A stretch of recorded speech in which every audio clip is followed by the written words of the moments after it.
इलाही शम्सो दोहा तेरे चेहरे नूर फिजा की कसम कसम शबे तारों में राजीता के हबीबों की जुल्फों दोता की कसम है कलामे इलाही में शम्सो दोहा।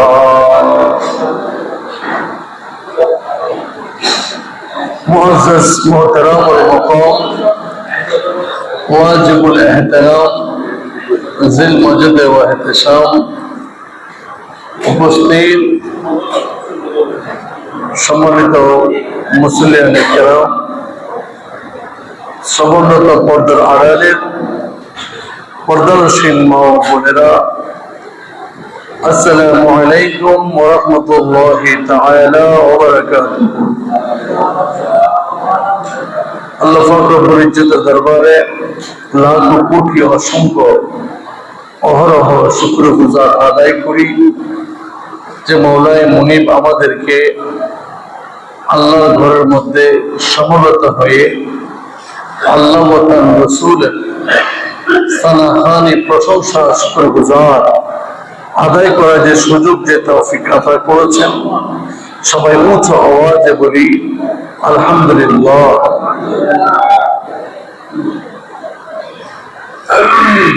সম্মানিত মুসলিয়ানে কেরাম,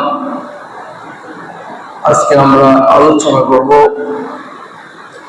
সালাতের গুরুত্ব, সালাত আদায় করলে কি ফজিলত, সালাত নিয়মিত আদায় না করলে কি শাস্তি, সেই বিষয়ের উপর আমরা আলোচনা করব।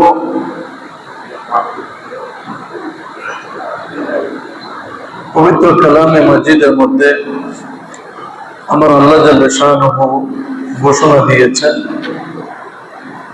ইয়া আইয়ুহাল্লাযীনা আমানু ইয়া আইয়ুহাল্লাযীনা আমানু রুকউ ওয়াসজুদু ওয়া'বুদু রাব্বাকুম ওয়াফআলুল খায়রা লাআল্লাকুম তুফলিহুন। হে ঈমানদারেরা, তোমরা রুকু করো এবং সিজদা করো, আপন প্রভুর ইবাদত করো এবং সৎ কাজ করো। যদি রুকু সিজদা এবং সৎ কাজ করো তাহলে কি হবে? লাআল্লাকুম তুফলিহুন। এমন ভাবে রুকু সিজদা করো, এমন ভাবে সৎ কাজ করো যাতে তোমরা সফল কাম হতে পারো। সুবহানাল্লাহ। তাহলে এই আয়াতের মধ্যে দিয়ে আমাদেরকে আমার আল্লাহ শিক্ষা দিচ্ছেন, সালাত এটা এমন একটা ইবাদত, রুকু এটা এমন একটা ইবাদত, সিজদা এটা এমন একটা ইবাদত, সৎ কাজ এটা এমন একটা ইবাদত যেটা করার মতো করতে পারলে বান্দার সফল কাম হবে। সুবহানাল্লাহ। বান্দার প্রতিটা কাজের মধ্যে কি আসবে? সফলতা আসবে। তো সালাত এটা আমরা কিভাবে আদায় করব? হাদিস শরীফের মধ্যে আমার রাসূল করিম রউফুর রহিম সাল্লাল্লাহু তাআলা আলাইহি ওয়াসাল্লাম সহিহ বুখারীতে এসেছে, আল্লাহ রাসূল সাল্লাল্লাহু আলাইহি ওয়াসাল্লাম বলেন, সাল্লু কামা রাআইতুমুনি উসাল্লি। হে আমার ঈমানদার সাহাবারা, হে আল্লাহ ওয়ালারা, সাল্লু তোমরা নামাজ আদায় করো, কামা রাআইতুমুনি উসাল্লি যেভাবে তোমরা আমি রাসূলকে সালাত আদায় করতে দেখেছো। সুবহানাল্লাহ। যেভাবে তোমরা আমি রাসূলকে সালাত আদায় করতে দেখেছো সেভাবে তোমরা কি আদায় করো? সালাত আদায় করো। তো আল্লাহ রাসূল কিভাবে সালাত আদায় করেছে সেটা আমাদের জানতে হবে। রাসূল যখন সিজদার মধ্যে যেতেন, রাসূল যখন রুকুর মধ্যে যেতেন, রাসূল যখন সালাতের মধ্যে দাঁড়াতেন, আল্লাহ রাসূলের অঙ্গের পবিত্র জিসিম মুবারক কিভাবে ঝুঁকেছিল, রাসূল কিভাবে রুকু করেছিল, রাসূল কিভাবে সাজদা করেছিল, সেইভাবে আমাদের সিজদা করতে হবে।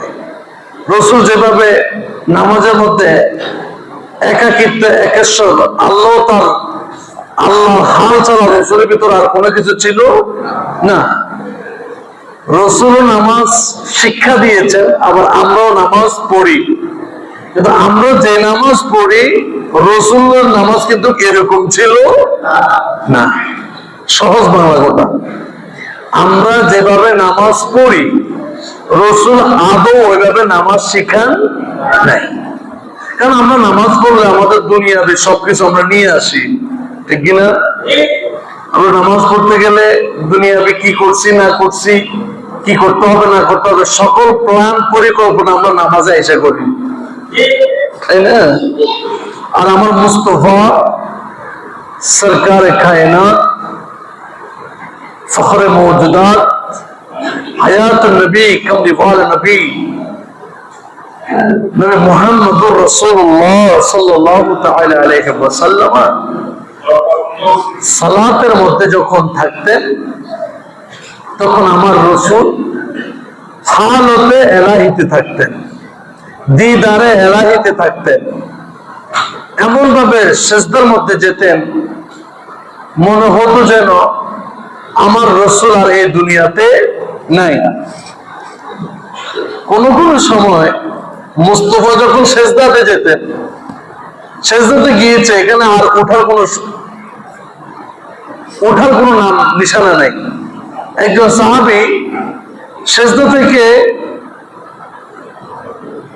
উঠে দেখতেছে, ইয়া রাসূলুল্লাহ, আপনি কোনো অর্থাৎ নামাজ থেকে অবসর হয়ে রাসূলুল্লাহ সাল্লাল্লাহু আলাইহি ওয়াসাল্লাম বলতেছে, ইয়া রাসূলুল্লাহ, আপনি যখন সিজদাতে গেলেন আমাদের মনে হচ্ছে আপনি কোনো দুনিয়া থেকে চলে গেলেন কিনা, আমাদের ওরকম অনুভব হয়েছে। তার মানে আমার রাসূল সালাতের মধ্যে এত গভীরভাবে, আল্লাহর ধ্যানের মধ্যে এত গভীরভাবে থাকতেন। রাসূলের দুনিয়াবি বলতে যত সাবজেক্ট আছে কোনো কিছু আমার নবীজি থেকে দেখা যায়। এই জন্য আল্লাহ রাসূল বললেন, সল্লু কামা রাআইতুমুনি উসাল্লি, নামাজ ওইভাবে পড়ো যেভাবে আমি পড়েছি। সুবহানাল্লাহ। সালাত ওইভাবে করো, ওইভাবে আদায় করো যেভাবে আমাকে করতে দেখেছো। আমি যেমনি করেছি অমনি করবা। রাসূল কারীম সাল্লাল্লাহু আলাইহি ওয়াসাল্লাম আরেক হাদিসের মধ্যে বলেছেন, আন তা'বুদাল্লাহ কান্নাকা তারা, এমন ভাবে আল্লাহর ইবাদত করো যাতে তুমি আল্লাহকে দেখো, যাতে তুমি আল্লাহকে কি করো, দেখো। তো সালাত এটা ইবাদত কিনা? ইবাদত। রোজা ইবাদত, কোরআন তেলাওয়াত ইবাদত, যাকাত ইবাদত, যে কোনো ইবাদত এমন ভাবে করতে হবে যাতে আমার ওই ইবাদতের মাধ্যমে আল্লাহকে দর্শন করা কি হয়, সম্ভব হয়, আল্লাহর দিদার সম্ভব হয়। ওইভাবে আমাদেরকে সালাত আদায় করতে হবে। ওইভাবে যে ব্যক্তি সালাত আদায় করেছে, নামাজের মধ্যে বিনয় নম্রতা থেকে খুদু খুশু সহকারে বিনয়গ্নত চিত্তে এক আল্লাহকে হাজির রেখে আল্লাহ, রাসূল এবং আহলে বাইতকে হৃদয়ের মধ্যে ধারণ করে যে ব্যক্তি সালাতের মধ্যে দণ্ডায়মান হয়েছে, ওই ব্যক্তির সালাতের মাধ্যমে দিদারে এলাহির সম্ভাবনা আল্লাহ তাকে দান করবে। সুবহানাল্লাহ। কারণ as-সালাতু মি'রাজুল মুমিনিন, আল্লাহ রাসূল বলেন সালাত ঈমানদারের জন্য মেরাজ। সালাত ঈমানদারের জন্য কি? মেরাজ। তো মেরাজ মানে তো এই মেরাজ অর্থ তো আল্লাহর দিদার অর্জন করা, আল্লাহকে দেখা। তো আমি এত বছর সালাত আদায় করিয়া আল্লাহকে দেখতে হলে আল্লাহ কোথায়? বলে যে আল্লাহ লা মকা, যেখানে আল্লাহ ছাড়া কোনো কিছু নাই, 7 আসমানের উপরে।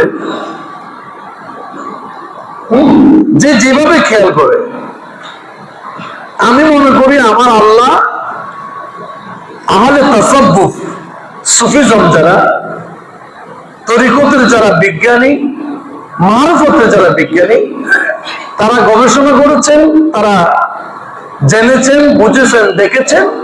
তাদের শিক্ষা হলো যে আল্লাহ আমাদের সাথে, সুবহানাল্লাহ, আল্লাহ আমাদের সাথে বিরাজমান। আল্লাহ প্রত্যেকটা ইমানদার মুমিনের সাথে আল্লাহ বিরাজমান। তো মুমিন যদি আত্মাকে পরিশুদ্ধতার মাধ্যমে যদি সালাত আদায় করে, মুমিন, এই জন্য সালাত এটা মুসলমানের মেরাজ না, আর সালাত মেরাজুল মুসলিমিন বলে নাই। কারণ মুসলমানের মধ্যে এজিদও আছে, মুসলমানের মধ্যে টোট বার্তারও আছে, আছে না? কত জবান বন্ধ হয়ে গেছে। মুসলমানের মধ্যে ডাকাইতও আছে, সন্ত্রাসও আছে, মুসলমানের মধ্যে জানাখোর আছে, গাঁজাখোর আছে। তো ওই মুসলমানের জন্য কি সালাত মেরাজ হবে না? আমার রাসূল বলেন সালাত এটা মেরাজ, তার মানে আল্লাহ দিদারের মাধ্যম। যে ব্যক্তি মুমিন, মুমিনকে, মুমিন হলো যার ভিতরে আল্লাহ ও তার রাসূল, আহলে বাইত, আউলিয়া কিরাম, সালেহীন, ফেরেশতা, তাকদীর, জান্নাত, জাহান্নাম, কবর, আখিরাতের প্রতি যার চূড়ান্ত বিশ্বাস, সে হলো কি মুমিন। ওই ইমানদার যখন সালাত আদায় করতে যায়, তখন সে বলে আমি এমন ভাবে সালাতে দাঁড়াবো যাতে আমি মওলাকে দেখি। এই রাস্তা দিয়ে, মহাসড়ক দিয়ে যখন আপনারা হাঁটেন, এই হাঁটাজারি সড়ক দিয়ে যখন আপনারা হাঁটেন, তখন আপনারা এমন ভাবে হাঁটেন আপনাদের মস্তিষ্কের মধ্যে নাড়া দেয় কোনো গাড়ি আমাকে সামনের থেকে অথবা পিছন থেকে কোনো মেরে দেয় কিনা, একটা সতর্কতা থাকেন না, থাকে কিনা? ঠিক সালাতের মধ্যে ওইভাবে সতর্কতা অ্যাপ্লাই করতে হবে যে এমন ভাবে সালাত আদায় করো যাতে তুমি মওলার দিদার অর্জন করতে পারো। মানে মওলাকে দেখা যায়, ওই ধরনের ধ্যান ধারণা নিয়ে, ওই ধরনের হুঁশ সতর্কতা নিয়ে, ওই ধরনের খেয়াল নিয়ে, ওই মাইন্ডসেট করে সালাতের মধ্যে দাঁড়াতে হয়। সুবহানাল্লাহ। এখন বড় দুর্ভাগ্যের বিষয় হলো, আমরা যখন সালাতের মধ্যে দাঁড়াই তখন আমাদের দুনিয়া তো তাড়াতাড়ি চলে আসে, কি দিয়ে খানা খাইছি, কি দিয়ে খাবো, কোথায় আছি, কোথায় যাব, এই দুনিয়ার জাগতিক যত রকমের পরিকল্পনা সবকিছু আমরা, আমাদের দুনিয়ার প্ল্যান প্রোগ্রাম সবকিছু আমরা নামাজের মধ্যে এসে করি। যার কারণে আমার সালাত আমাকে মেরাজ, যে আল্লাহ রাসূল বলেছে, সেই মেরাজের ভাবিত মেরাজের মতো আমার সালাতটা হচ্ছে না। সেজন্য ইমানদার হতে হবে। কি হতে হবে? আজকের খুতবার মধ্যে বলা হচ্ছে ইয়া আইয়ুহাল্লাযিনা আমানু, হে ইমানদারেরা। ইমানদারদেরকে বলতেছে কি? ওয়ারকাউ ওয়াসজুদু ওয়াবুদু রাব্বাকুম, রুকু করো, সিজদা করো এবং আল্লাহর ইবাদত করো, সৎ কাজ করো, লাআল্লাকুম তুফলিহুন, যাতে তুমি সফলকাম হতে পারো। তো সালাত এটা এমন একটা ইবাদত, বান্দা এমন সফল হয়, কি সফল? যে বান্দা সালাতের মাধ্যমে আল্লাহর দিদার অর্জন করতে পারে। ওই বান্দা সালাতের মাধ্যমে দিদার অর্জন করবে যে বান্দা মুমিন, যে বান্দা কি মুমিন, আল্লাহওয়ালা, ফরহ আত্মসাৎ করে না, সবসময় মানুষের কল্যাণে নিয়োজিত থাকে, মানুষের উপকার করে, মানুষকে ইহসান করে, মানুষকে ভালোবাসে, আল্লাহ তার রাসূলকে ভালোবাসে, আহলে বাইতকে ভালোবাসে, ছোটদেরকে স্নেহ করে, বড়দেরকে ইজ্জত করে, উনি হলো কি মুমিন। উনি কি ওই ধরনের ব্যক্তি যখন নামাজের মধ্যে দাঁড়াবে তখন তার চোখ দিয়ে পানি পড়বে। সুবহানাল্লাহ। তার চোখ দিয়ে কি পড়বে? পানি পড়বে। সে ভীত সন্ত্রস্ত হয়ে যাবে, সে অনুনয় বিনয় হয়ে যাবে নামাজের মধ্যে। সে যখন সেজদা দিতে যাবে তখন সে আল্লাহর কুদরতের জলওয়া সে ফিল করতে থাকবে, সুবহানাল্লাহ। আর যে ব্যক্তি আল্লাহ, খোদা, রসুল, আহলে বায়ত, নবী, ওলি, পয়গম্বর, কোরআন, কিতাব, ইজমা, কিয়াস, ভালো কাজ কোনো কিছু তার যার ভিতরে হৃদয়ে থাকবে না, সে হাজারো নামাজ পড়তে আসলে সে ওই দুনিয়াবি এগুলাই খেয়াল করবে, কিন্তু তার নামাজের মধ্যে কোনো পরিবর্তন আসবে। এই জন্য তো আল্লাহ বলছে ফাওয়াইলুল লিল মুসাল্লিন আল্লাযীনা হুম আন সালাতিহিম সাহুন। মুসল্লিদেরকে ওয়াইজ সুযোগ দেওয়া হবে। এত বড় কথা কেন আল্লাহ বলেছেন? কারণ তারা নামাজের মতো উদাসীন, নামাজ পড়ছে না, কি করছে সে নিজেও জানে না। যাই হোক, তো সালাতের মধ্যে সালাত কবুল হওয়ার জন্য আরেকটা মাধ্যম হলো আল্লাহ রাসূল শিখাচ্ছেন আমাদেরকে জামাতের সহিত সালাত আদায় করা। কিসের সহিত? জামাতের সহিত, তাকবীরে উলার সহিত নামাজ আদায় করা। এখন আমাদের দৃষ্টি, আমাদের সমাজ, আমাদের কালচার এমন হয়ে গিয়েছে, জামাতের টাইম হলে আমরা ঘরে ভরে ফেলি। কোথায় ভরে ফেলি? কত জবাব দেন, কিংবা বাজারে, কিংবা দোকানে। আজকের একটা চূড়ান্ত পর্যায়ের একটা হাদিস, রাসূল করিম সাল্লাল্লাহু বলেন, ওয়ান ইবনে আব্বাস রাদিয়াল্লাহু মান সামিয়াল মুনাদি ফালাম ইয়ামনাহু মিন ইত্তিবাইহি উযরুন ক্বালু ওমা উযরু ইয়া রাসূলুল্লাহ ক্বালা খাউফুন আও মারাদুন লাম তুকবাল মিনহু সালাতু আল্লাতী সাল্লা।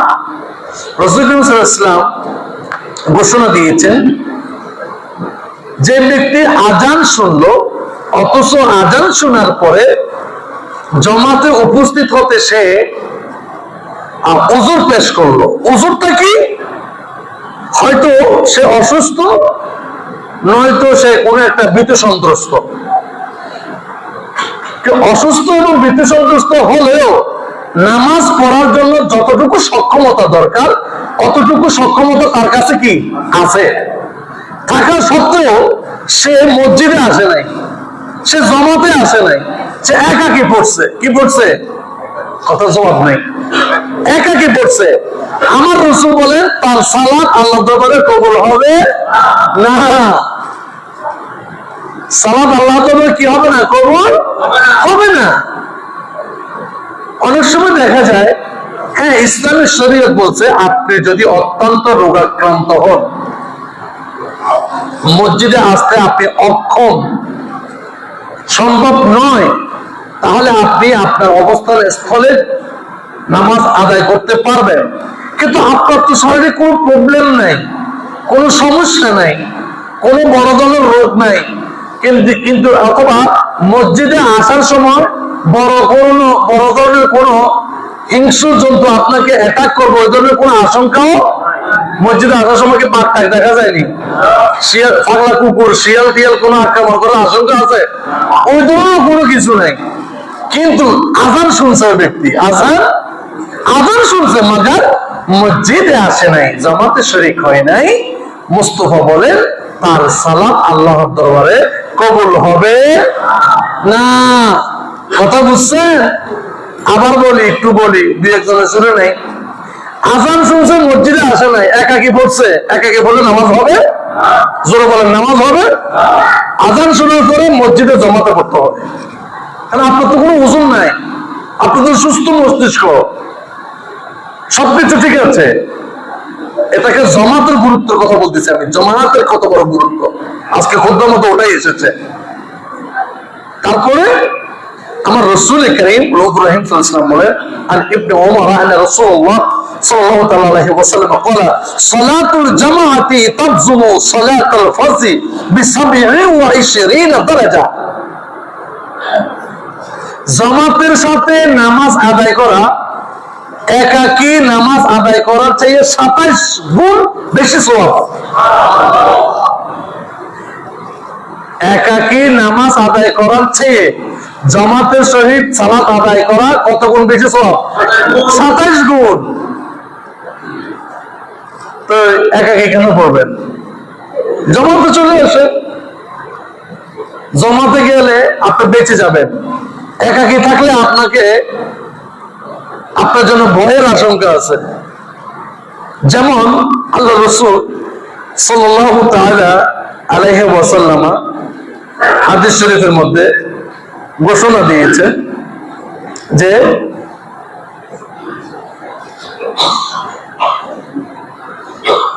عن أبي الدرداء رضي الله عنه قال سمعت رسول الله صلى الله عليه وسلم يقول ما من ثلاثة في قرية ولا بدو لا تقام فيهم الصلاة إلا وقد استحوذ عليهم الشيطان فعليك بالجماعات رسول كريم رؤوف الرحيم صلى الله عليه وسلم হযরত আবু দারদা বর্ণিত তিনি বলেন আমি রাসূলুল্লাহ সাল্লাল্লাহু আলাইহি ওয়াসাল্লামকে ইরশাদ করতে শুনেছি, এমন তিন ব্যক্তি চাই তারা গ্রামে বসবাস করুক, চাই তারা মানবহীন কোন অঞ্চলে বসবাস করুক। কয় ব্যক্তি? তার খেয়াল করতে হবে। এমন তিন ব্যক্তি চাই তারা গ্রামে বসবাস করুক, চাই তারা কোন মানবহীন, যেখানে কোনো মানুষ নেই এমন একটা অঞ্চলটা জঙ্গলের মতো হোক, যেখানে কোনো মানুষ কোনো কিছু নাই, কিন্তু তারা তিনজন আছে, কিন্তু তিনজন থাকা সত্ত্বেও তারা কিন্তু জমাতে সালাত আদায় করে না, জমাতে সালাত কায়েম করে না। তো জমাতে সালাত কায়েম না করলে তাদের উপর কি সমস্যা হয়? ইস্তাহওয়াযা আলাইহিমুশ শাইতান, তখন শয়তান তাদের উপর আধিপত্য লাভ করে। শয়তান তাদের উপর কি লাভ করে? আধিপত্য লাভ করে। তার মানে এমন তিনজন ব্যক্তি, সে মানব শূন্য এলাকায় বসবাস করুক অথবা জনসমাজে বসবাস করুক, বসবাস করা সত্ত্বেও তারা তিনজন একসাথে নামাজ আদায় করে, মানে জমাতে নামাজ পড়ে না। তো জমাতে নামাজ না পড়ার কারণে শয়তান তাদের উপর আধিপত্য বিস্তার করেছে, মানে তারা এখন শয়তানের অনুসারী হয়ে গিয়েছে, তাদের উপর আর আল্লাহর রহমত নাই। কেন? জমাতে নামাজ পড়ে না বিদায়। জমাতে নামাজ না পড়ার কারণে শয়তান তাদের উপর প্রভাব বিস্তার করেছে।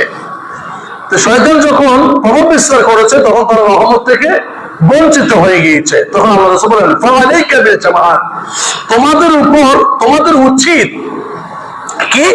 জমাত কায়েম করা। তোমরা তিনজন যদি জনসম্মুখে অথবা সমাজহীন মানবহীন কোন শূন্য অঞ্চলে বসবাস করো, তোমাদের উপর উচিত হলো কি করা? জমাত কায়েম করা। ফাইন্নামা ইয়াকুলু যিবুন কাসিয়া, কেননা দল হতে বিচ্ছিন্ন ছাগলকে বাঘ ভক্ষণ করে। যেই ছাগলের বাচ্চা দল থেকে সরে যায়, বাঘ কিন্তু তাকে শিকড় ধরে, তাকে কিন্তু বাঘ শিকার ধরে যে তাকে কি করবে? আক্রমণ করবে। আমরা একটা কথা বলি, বলতে 10 লাঠি একের বোঝা, 10 মিলি করিকা ছাড়ে যেতে 10 জন যেখানে রহমত সেখানে। সুবহানাল্লাহ বলেন না? আরে ভাই, তুমি যদি নামাজ পড়তেও না জানো, একটা একদম বেহাজার ইমাম বলো না, তুমি অটোমেটিক পার হয়ে যাবা। ইমাম মানতে হচ্ছে, যে ইমাম মানা দরকার। যে তুমি যখন একাকি পড়তে চাইলা, ধরুন আপনার উপর নামাজ ফরজ হয়েছে, আপনি এখন কি করলেন? দোকানের মধ্যে দাঁড়িয়ে, নামাজের টাইম হয়েছে ঠিক, দোকানের মধ্যে এক কোণার মধ্যে পড়ছেন, হঠাৎ কারেন্ট বিস্ফোরিত হয়ে আপনাকে কারেন্টে শর্ট করছে, আপনি সেখানে মারা গেছেন। যদি আপনি আযান শোনার সাথে সাথে যদি মসজিদে আসতেন, ওই বিপদটাকে আপনাকে গ্রাস করতো? কথা বলেন। তাহলে একাকি পড়তে যাওয়ার কারণে আপনি বিপদের সম্মুখীন হয়েছেন, কারণ আপনার কোনো ওজন ছিল না। আপনি ওজন দিচ্ছেন যে আমি যদি মসজিদে যাই, দোকান থেকে যদি মালামাল চুরি হয়, ঠিক কিনা? মালামাল এগুলো মালিককে। সালাতের একটা শিক্ষা হলো, আমার যা কিছু আছে, সহায় সম্বল, জীবন যৌবন, টাকা পয়সা, সম্পত্তি, সবকিছু আমি আল্লাহর হাওলা করে দিয়ে আমি নামাজে দাঁড়িয়েছি। সুবহানাল্লাহ। এই যে আমরা উমরাতে যখন গিয়েছিলাম, আমরা সেখানে দেখেছি নামাজের টাইম, আপনারা তো সবাই জানেন, নামাজের টাইম যখন হয় তখন এই দোকান বন্ধ করে নামাজে যায়। ঠিক না? তারা কি বলেনি ভাই আমার দোকানটা আপনি দেখিয়ে, এভাবে কাউকে বলে? আমরা তো দেখি নাই। এটা আমি দোকানটা জাস্ট উপলক্ষ বলছি, যে কোন দোকানদারদেরকে আমি বলতেছি না এটা। হ্যাঁ, আপনি পৃথিবীর যেথায় একাকি থাকেন, যদি আপনি আজান শুনেন, আচ্ছা আজান শুনছেন কিন্তু আসার সুযোগ নেই, যদি এখানে 2 জন 3 জন থাকে তাদেরকে নিয়ে নামাজ পড়ে ফেলেন, সুবহানাল্লাহ। মাগার দল থেকে ছুটবেন না, দল থেকে ছুটলে বাঘের শিকার হবেন, কারেন্টের শিকার হবেন, আক্রমণের শিকার হবেন। এটাই বোঝানো হচ্ছে যে জামাতের সহিত সালাত আদায় করাটা কত বড় গুরুত্বপূর্ণ ফজিলত। এটাই বোঝানো হচ্ছে যে সালাত তোমরা যখন আজান শুনবে তখন তোমরা জামাতের সহিত সালাত আদায় করবে। জামাতের সহিত সালাত আদায় করলে তুমি সালাতের কোন হুকুম আহকাম বিধিবিধান কম জানো আর বেদ জানো, অন্তত একটা তো বেহাজার ইমাম বললে তোমার সালাতটা কবুল। যে ভালো করে পড়ছে সূরা কেরাত, দোয়া, তাসবিহ, তাহলিল যা কিছু নামাজের মধ্যে পড়ছে, সেই পড়ার কারণে যেরকম ফজিলত পাবে, তুমি কোনো কিছু না জেনে একটা যদি বেহাজার ইমাম বলার কারণে তুমিও সেম সওয়াব পাবে। তারপরে জামাতে আসেন, আর জামাতে না আসলে ওই ছাগলের বাচ্চার মতো। আল্লাহ রাসূল বলতে, যেটা আবার আমি উদাহরণ দিই না, আবার কেউ বলবেন হুজুরে নানা নামাজ না পড়ে তাদেরকে ছাগলের বাচ্চার সাথে তুলনা দিচ্ছি। জি না, আমি দিচ্ছি না, রাসূল দিচ্ছে। কি তুমি যদি একাকী নামাজ পড়ো, জামাতে না পড়ো, তাহলে তুমি ছাগলের বাচ্চার মতো বাঘের শিকার হবে। কারণ দল থেকে বিচ্ছিন্ন ছাগল হয়ে বাঘের আক্রমণের শিকার হয়। দল থেকে বিচ্ছিন্ন ছাগল বাঘের আক্রমণে। আমরা টিভির মধ্যে একটা সফটওয়্যার আছে, এটা কি ওই যে বন্য প্রাণী দেখায়, যে তখন আমরা দেখি ওইখানে কোন প্রাণী যদি তার দল থেকে ছুটে যায় তাকে শিকার ধরে আরেকটা পশু। সেম কথা, এই কথাটাই আল্লাহ রাসূল বলেছে যে জামাতে দলের সাথে থাকলে আপনি নিরাপদ, এখানে আপনাকে কেউ অ্যাটাক করতে পারবে, কোন আক্রমণ করতে পারবে না। এই জন্য ইউনিটি, এই সালাতের জামাত যেটা আমরা বলতেছি, কাঁধে কাঁধ মিলে, আমি যে বলি কাঁধে কাঁধ মিলে কাতার সোজা করুন, সোজা হয়ে দাঁড়ান। হ্যাঁ, তার মানে কি এখানে ধনী গরিব শত্রু মিত্র কোনো পার্থক্য, আমরা এক, আমরা এক, ঐক্য, আমাদের ইউনিটি অনেক মজবুত। আমাদের উপর কোন হামলা মামলা কোনো কিছু আসলে আমরা সেটাকে ঐক্যবদ্ধভাবে প্রতিহত করতে পারবো, সুবহানাল্লাহ বলে। এই জন্য ইউনিটি, ঐক্য, ঐক্যর মতো শক্তি পৃথিবীতে আর কিছু। যেখানে ঐক্য নাই সেখানে ধ্বংস, সেখানে কি ধ্বংস। যেখানে ঐক্য, আল্লাহ রাসূল বলেন যেখানে ঐক্য সেখানে রহমত, সুবহানাল্লাহ বলেন না? যেখানে ঐক্য সেখানে কি এই সালাত, জামাতের সহিত সালাত, এটা যেমন ঐক্যের শিক্ষা দেয়, তেমন ভ্রাতৃত্বের শিক্ষা দেয়, তেমন সহানুভূতির শিক্ষা দেয়। ছোট বড়, কালো সাদা, কে ফর্সা কে কালো, কে বড়ওয়ালা কে কোটিপতি কে গরিব, এগুলা কোনো ভেদাভেদ সালাত শিক্ষা দেয় না। আমরা সবাই এক, এটাই সালাতের শিক্ষা। এই জন্য যতটুকুন পারেন আজান শোনার সাথে সাথে মসজিদে আসবেন জামাতে পড়ার জন্য। মসজিদে আইসা একটা হয়তো বেহাজার ইমাম বলবেন, এবার একটা হয়তো বেহাজার ইমাম সূরা লম্বা বড় বাচ্চা বড়, তাড়াতাড়ি উঠে যান, আপনার দেখার বিষয়, জোরে বলেন দেখার বিষয়, হুজুর দিছে, আপনি পার হয়ে গেছেন। এবার হুজুরের সালাতটা কিভাবে পৌঁছাতে হবে, এটা হুজুরের দায়িত্ব। এটা কার দায়িত্ব? হুজুর কান্নাকাটি করে পারো, হুজুর আল্লাহ দরবারে আল্লাহর গুণগান করতে করতে পারো, হুজুর সেইভাবে পারো, এটা হুজুরের দায়িত্ব। কারণ আপনার দায়িত্ব, আপনার দায়িত্ব একটা দায়িত্ব বেহাজার ইমাম। ইমামের কাঁধে সরাই দেন ভাই, মুরব্বীর কাঁধে সরাই দেন। নিজে নিজে কেন দায়িত্ব নিতেন যান, নিজে নিজে দায়িত্ব নিতে গেলে ঝামেলায় পড়ে যাবেন।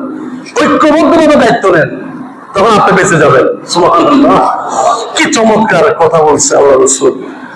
যাই হোক, তো আজকে খুতবার মধ্যে একটা গুরুত্বপূর্ণ হাদিস শরীফ এসেছে, সেটা আপনাদেরকে না শুনালে নয়। আমার রাসূল করিম রউফুর রহিম সাল্লাল্লাহু তাআলা আলাইহি ওয়াসাল্লাম ঘোষণা দিয়েছেন কি, যে ব্যক্তি তাকবীরে তাহরিমার সাথে, তাকবীরে উলার সাথে নামাজ আদায় করবে, তার জন্য আল্লাহর পক্ষ থেকে আল্লাহ তার জন্য 2টা ছাড়পত্র লিখবেন। আল্লাহ রাসূল বলতেছে কি, আলা তাকবীরাতুল ইহরাম মাল ইমাম, ইমামের সাথে তাকবীরে উলার সাথে যে ব্যক্তি সালাত আদায় করবে, আর বাইনা ইয়াওমান মা কাতাবাল্লাহু লাহু বারাআতায়, আল্লাহ তার জন্য দুইটা ছাড়পত্র লিখবেন। বারাআতুম মিনান নার, একটা ছাড়পত্র হলো ওই বান্দাকে জাহান্নাম থেকে মুক্তির জন্য আল্লাহ একটা দরখাস্ত লিখবেন। ও বারাআতুম মিনান নিফাক, আরেকটা ছাড়পত্র হলো ওই বান্দাকে কিয়ামত পর্যন্ত মুনাফিকি থেকে হেফাজত রাখবেন। আমাদের সমাজের মধ্যে মারাত্মক কীট কোনটা জানেন? মারাত্মক ব্যাধি কোনটা জানেন? কাফেরকে আপনি চিনতে পারবেন, হিন্দুকেও চিনতে পারবেন, বুদ্ধিস্টকেও চিনতে পারবেন, কিন্তু ছদ্মবেশী দ্বিমুখী স্বভাব, রাত্রে রাত বলে এটা রাত, ভাই এটা কি করছে রাত, আর বলছে না এটা দিন, হ্যাঁ দিন, এটা কি বলেছে দিন, আর বলছে না এটা খাওয়া রাত। মানে শুধু সুর মিলায়, ঠিক কিনা? শুধু সুর মিলায়, সব জায়গায় ভালো থাকতে চায়। মুস্তফা বলেন এর নাম কি? কথা কয় না, মুনাফিক। আমার আল্লাহ, আমার রাসূল বলছে যে ব্যক্তি তাকবীরে উলার সাথে ইমাম সাহেবের সাথে আল্লাহু আকবার সাথে বাঁধবে, তাকে দুইটা ছাড়পত্র দেওয়া হবে। কি? একটা হলো জাহান্নাম থেকে মুক্তির ছাড়পত্র, আরেকটা হলো তাকে কিয়ামত পর্যন্ত মুনাফিকি থেকে হেফাজত রাখবে। কারণ পৃথিবীর মধ্যে সর্বশ্রেষ্ঠ নিকৃষ্ট, মানুষের মধ্যে সর্বশ্রেষ্ঠ নিকৃষ্ট হলো যে ব্যক্তি মুনাফিক। যে ব্যক্তি কি, ইন্নাল মুনাফিকিনা ফিদ দারকি আসফালি মিনান নার, আমার আল্লাহ বলছেন মুনাফিকের স্থান হলো জাহান্নামের একবারে তলদেশে। মুনাফিককে যেখানে দিবে, কাফেরকে কিন্তু সেখানে দিবে। তাকে কোন রকম আল্লাহ একটু হিসাব কিতাব করে যদি রহমত লাগে তার শাস্তিটা একটু মওকুফ করে দিতে পারে। কাফেরের জন্য অনেক স্বাধীনতা আছে, মগর মুনাফিকের জন্য কোনো স্বাধীনতা নাই। এটা এত বড় মারাত্মক মুনাফিক শব্দটা। তো আবার কি বলছে, ওয়ান হু সাল্লাল্লাহু আলাইহি ওয়াসাল্লাম বলে মান দাওয়ামা আলা সালাতিল জামাআহ আতাহু আল্লাহু খামসা খিসাল। রাসূল সাল্লাল্লাহু আলাইহি ওয়াসাল্লাম ইরশাদ করেছেন, যে ব্যক্তি জামাতের সহিত নামাজ আদায় করবে তার জন্য 5টা পুরস্কার আছে। সুবহানাল্লাহ, কয়টা পুরস্কার? 5টা পুরস্কার আছে। কি? আউয়ালুহা, প্রথম হলো ইউরফাউ আনহু যিকুল মাইশা, আল্লাহ তার অভাব অনটনকে দূর করে দিবেন। অনেকে বলবে আমি তো 5 ওয়াক্ত নামাজ জামাতে শহীদ করি, আমার তো কষ্ট শেষ হচ্ছে না।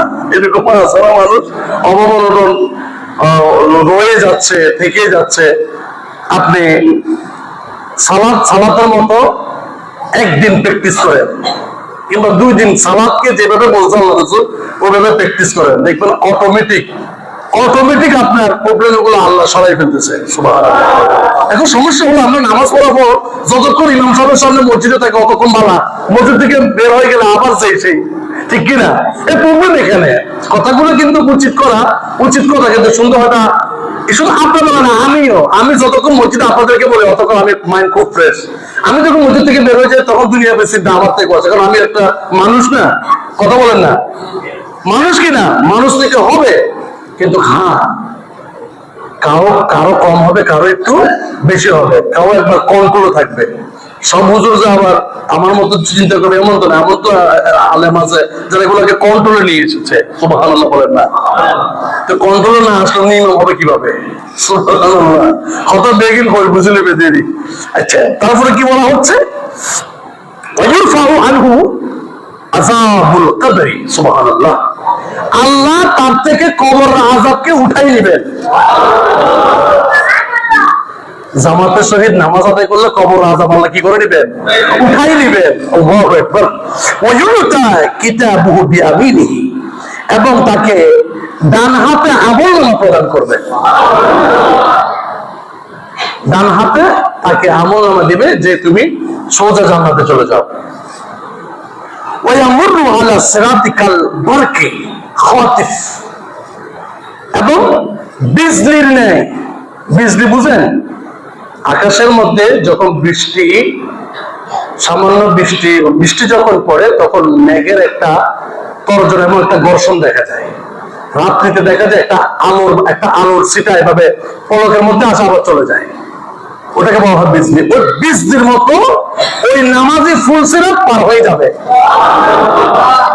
কেউ ফুলসিরাত পার হবে হেঁটে হেঁটে, সময় লাগবে, কিন্তু জামাতের সহিত যারা নামাজ পড়ে তারা বিজলির মতো, কোনো হাঁটাহাঁটি লাগবে না, বিজলির মতো অটো পার হয়ে যাবে।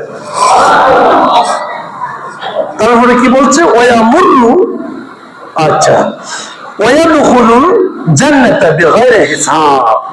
আমার মুস্তাফা বলতে লাগলেন, ওই জামাতের সহিত ঐক্যবদ্ধভাবে সালাত আদায় করনে ওয়ালাকে বিনা হিসাবে জান্নাতে প্রবেশ করানো হবে। তাহলে জামাতের সহিত নামাজ আদায় করলে শান্তি না অশান্তি? শান্তি। তো শান্তি যদি আমরা কামনা করতে চাই তাহলে অবশ্যই আমাদেরকে জামাতের সহিত সালাত আদায় করতে হবে। আল্লাহ আমাদেরকে জামাতের সহিত সালাত আদায় করার তৌফিক দান করুন। আরেকটা হাদিস শরীফ, খুব লম্বা, অনেক লম্বা হাদিসটা, আজকে জুমার হাদিসটা অনেক লম্বা, তারপর আপনাদেরকে সংক্ষেপে শোনাচ্ছি আমি।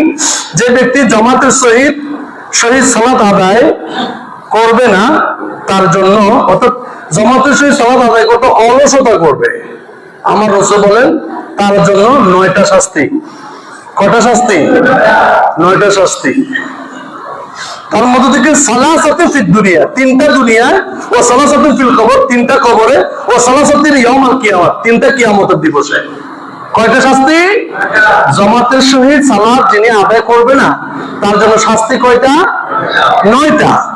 ফাআম্মা সালাসাতু আল্লাতী ফিদ দুনিয়া, দুনিয়ার মধ্যে যে 3টা শাস্তি সেটা কি? ইরফাউল বারাকাতু মিন কাসবিহি ওয়া রিজকিহি, একটা হলো তার রিজিক থেকে বরকত উঠাই ফেলবে। নাউজুবিল্লাহ, আসতে বলেন না। টাকা অর্জন করবে ঠিক, নগর বরকত হবে।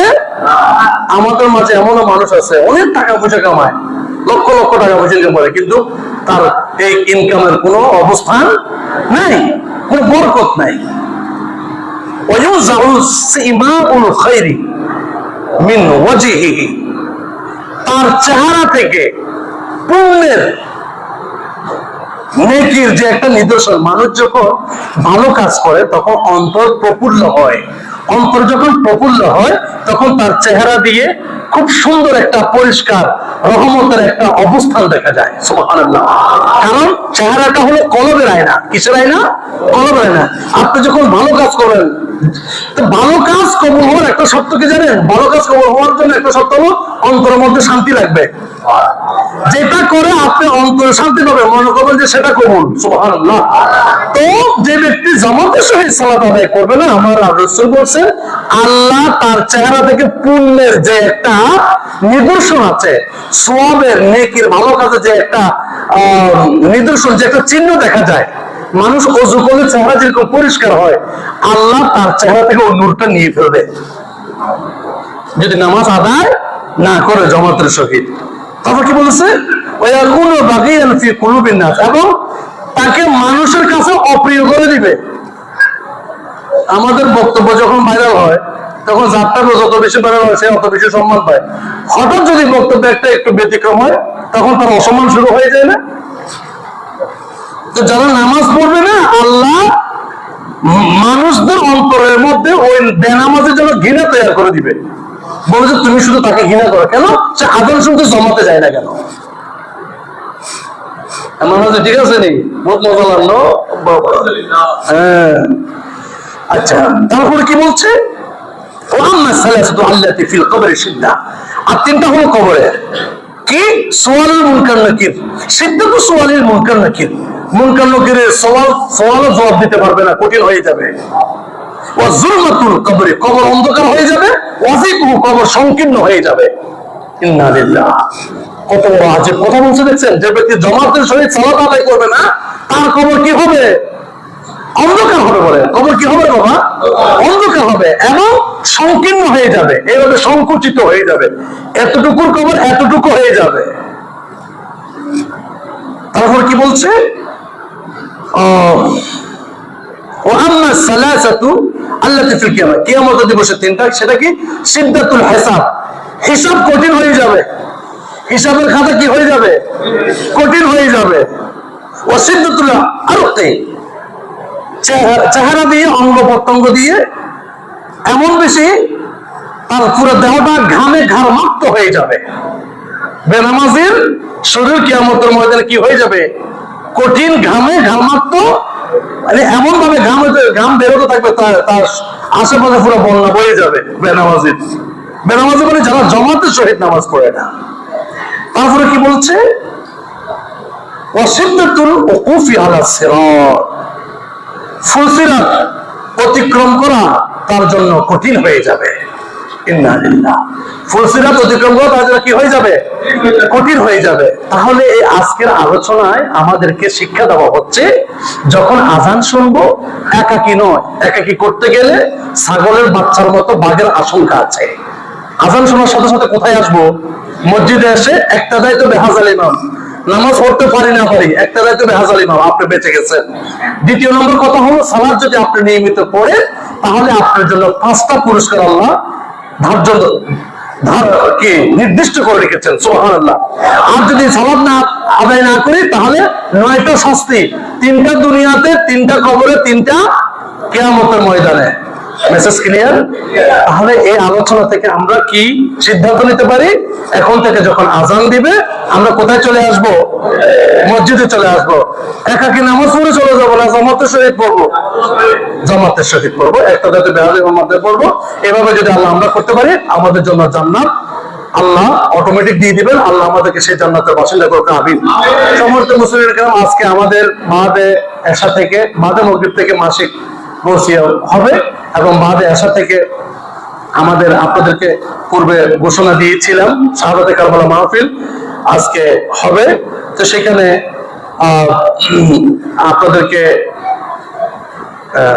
আপনাদেরকে আমি তো বলেছিলাম আজকে আপনারা সবাই আসবেন, এশার পর থেকে আলোচনা শুরু হবে। আমাদের আল্লামা সাদেকুর রহমান হাশিমি হুজুরকে আমরা আসবে, হুজুর মুনাজাত করবে, সেই আশাবাদী আমরা আছি। তো আপনাদেরকে আরেকটা মেসেজ দিচ্ছি, বিশেষ করে যারা সক্ষমতা রাখেন, আমরা এবার ব্যাপক ব্যয়বহুল ভাবে আমাদের শাহাদাতে কারবালা মাহফিলটা আমরা করতে পারতেছি না, যেহেতু আমাদের সামাজিক অনেকগুলো কাজের মধ্যে আমরা জড়িত হয়ে গিয়েছি, সেগুলোকে একটু আমাদের সম্পাদন করতে হচ্ছে। বিদায় আপনারা যে যতটুকু পারেন আজকে মাহফিলে একটু শরীক হবেন, এটা আমি সকলের কাছে আর্জি রাখছি, কিংবা আমি এটা